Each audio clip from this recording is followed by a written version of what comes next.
जी,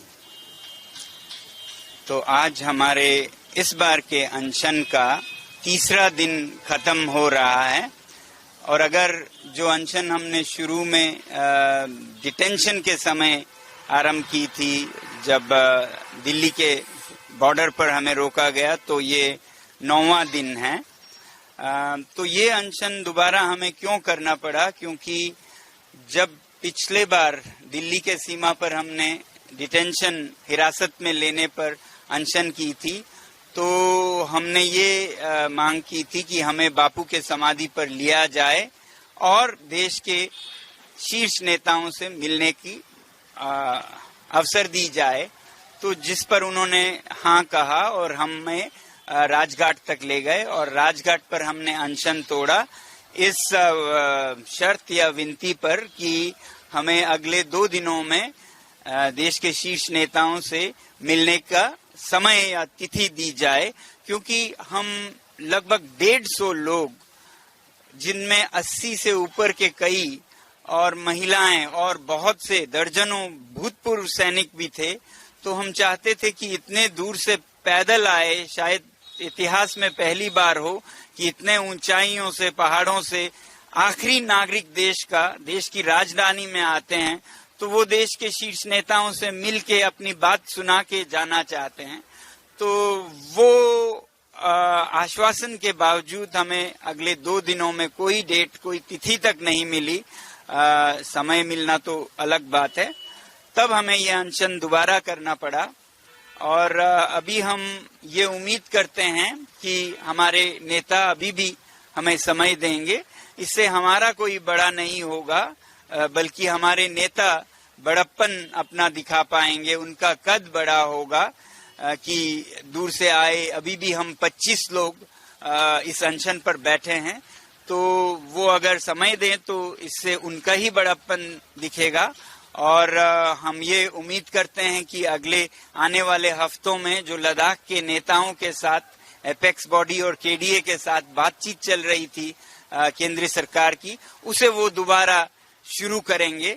ये हमारी बहुत ही विनती है सरकार से कि जल्द से जल्द उसे शुरू किया जाए, क्योंकि सीमा पर रहने वाले लोगों को इस तरह से बर्ताव करना ये देश के हित में भी नहीं है, ये अपमान है और ये भारत की सुरक्षा के हित में भी नहीं है कि 150 लोग इस तरह से बड़े बूढ़े आए, भूतपूर्व सैनिक आए और उन्हें कोई सुनने वाला भी नहीं हो, तो उनको मन को ठेस पहुंचेगा। और जब भी भारत संकट में हो, युद्ध हो, तो यही लोग काम आएंगे भारत के, यही लोग काम आते रहे हैं। हर युद्ध में ये बिना तनख्वाह, बिना वर्दी के युद्ध भूमि में मदद करते रहे हैं, सैनिकों को जख्मी उठाकर लाते रहे हैं, उनके लिए खाना घर से पका कर ले जाते रहे हैं।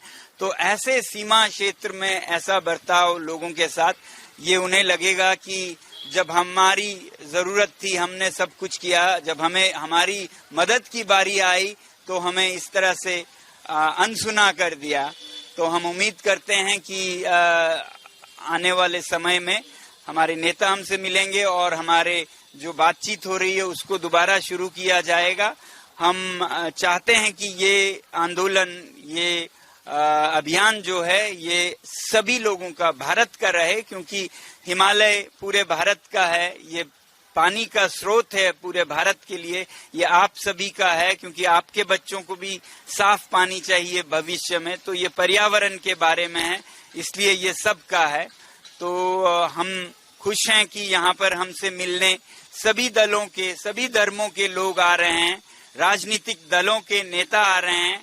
और हम ये कहते रहे हैं कि हम तो चाहते हैं कि भारतीय जनता पार्टी के नेता भी आएं, हालांकि वचन उन्होंने पूरा करना है लद्दाख को 6 शेड्यूल में लेने का। तो देर है अंधेर नहीं है, ऐसा हम समझते हैं। और जो नेता वरिष्ठ आज आए हमसे मिलने भारतीय जनता पार्टी के भी, हमें बहुत अच्छा लगा। मुरली मनोहर जोशी जी के संदेश आए, हमें अच्छा लगा, क्योंकि हर पार्टी में ऐसे लोग जरूर होंगे जो सच्चाई के साथ खड़ा रहना चाहते हैं, जो न्याय के साथ खड़ा रहना चाहते हैं। क्योंकि लद्दाख के साथ जो हुआ, वचन देकर, लिखित में वचन देकर, घोषणा पत्रों में लिखकर फिर पीछे हट जाना शोभा नहीं देती किसी भी बड़े नेताओं को। तो हमें उम्मीद है कि पार्टी के नेता अपने शीर्ष नेताओं को बातचीत करेंगे और लद्दाख की दशा उन्हें समझाएंगे और जल्द ही लद्दाख की समस्या पर ध्यान जाएगा और ये जो बातचीत हो रही थी जो टूट गया है उसे दोबारा शुरू करेंगे। बहुत बहुत धन्यवाद।